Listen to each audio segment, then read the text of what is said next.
Erin was in trouble. She had no money, no job, no husband, and 3 young children. Life is difficult when you are a single mother. But Erin loved her young family, and she wanted to make their lives happy and comfortable. Day after day, she read the local newspapers and called for jobs. But every phone call and every interview was unsuccessful. It was time to try something new. Erin visited her lawyer, Ed Masry. "I'm smart, I'm hard-working, and I'll do anything," she told him. "Please give me a job." It was a strange way to find a job, but Erin did what she had to do. She wanted to be a good person and a good mother. Erin was not like the other office workers. She did not always speak politely. She did not wear dark suits, and she gave her opinions fearlessly. She worked hard, organizing papers into piles and boxes every day. But the work was too boring for a smart woman like Erin. Soon she started reading some of the letters and lawyers' papers to make her days more interesting. Erin was a careful worker, and she wanted to do her job well. One day she found some people's health papers in the same box as their house papers. This was unusual. "Why are these together?" she thought. "Maybe there's a mistake." She started looking at the big box of papers, one page at a time. It seemed that a large electricity company, Pacific Gas and Electric Company, PG&E, wanted to buy hundreds of houses in the small town of Hinckley, close to their electricity station. But why? More importantly, why were the homeowners' health papers in the same boxes? It was a mystery. Erin could not sleep that night. She was worried. Did PG&E want to hide something? Were the people of Hinckley safe? Erin was already a busy woman with her own problems. She had little time to worry about other people. But deep inside, Erin felt that something was wrong. Could she solve the mystery? She needed more information. The next day, she spoke to her boss, Ed. With his help, Erin started looking more closely at the papers. Erin discovered more and more strange papers in the Hinckley box. She realized that there was a serious problem. She loved her family, and she wanted to spend more time with them. She wanted to see her children grow up. But people in Hinckley were very sick, and only Erin knew about it. She wanted to help. So she bravely decided to solve the Hinckley mystery alone. Erin visited people in Hinckley and spoke to them about PG&E, their houses, and their health. She wanted to find the true story. Erin was not a lawyer. She was friendly and interesting, and the people of Hinckley liked talking to her. They told her that PG&E was a good company. It made their water safe, it paid for their hospital tests, and it offered good jobs. But Erin was not so sure. Erin always got what she wanted. Now she needed help and information. She was working alone, but this did not stop her. She called and visited scientists, doctors, and lawyers. She talked to anyone who could help her, and every day she worked hard. At last, she got the piece of information that she really needed. PG&E was poisoning the water near Hinckley. PG&E is one of the biggest companies in the US, and people liked and trusted it. But Erin realized that the company told lies. The water was safe, they said, but they were poisoning it.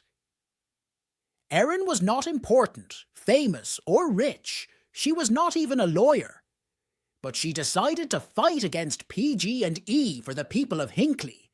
She knew that she had to help in every possible way.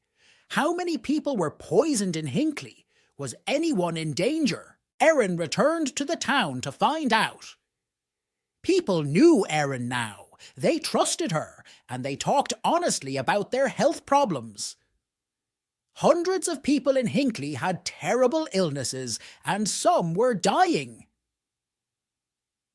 As Erin listened to the great problems and worries in these people's lives, she became very angry.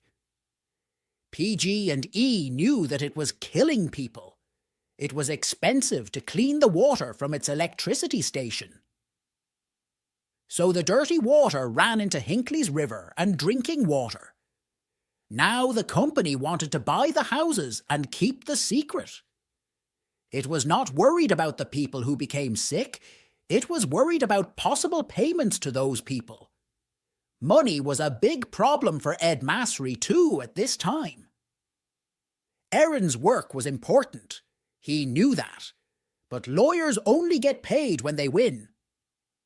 It was almost impossible for a small local law office to win against PG, and Ed was afraid. But he was a brave man too.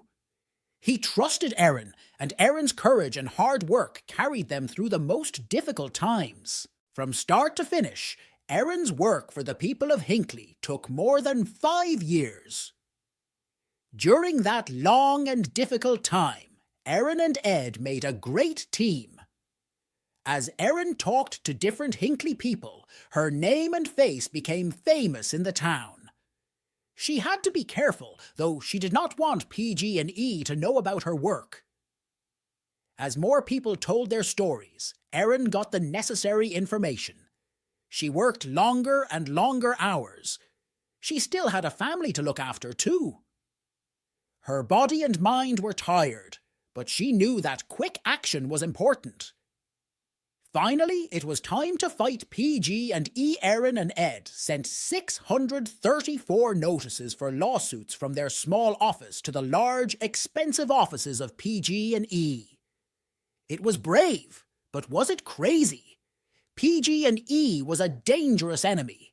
Was this the end for Ed's company? When PG and E received the notices for the lawsuits, its lawyers immediately realized the danger. The sick people of Hinckley wanted a lot of money from the company. More lawyers were brought in on both sides. The lawsuits were too big for Erin and Ed alone. But Erin continued to work on them. The Hinckley people were her friends now. She truly loved them, and she knew more about their lives and problems than anyone. So Erin, Ed, and the lawyers from other companies worked together to do their best for the people of Hinckley. After months of hard work, important lawyers in expensive clothes filled a small courtroom. PG and E bosses sat quietly in their chairs, trying not to look worried. Erin was nervous and excited. She thought about her friends in Hinckley, and she remembered the long years behind her. As the judge spoke his final words, she listened silently. PG and E had to pay $333 million to the people of Hinckley. It was the largest amount of money for this type of lawsuit in the history of the United States.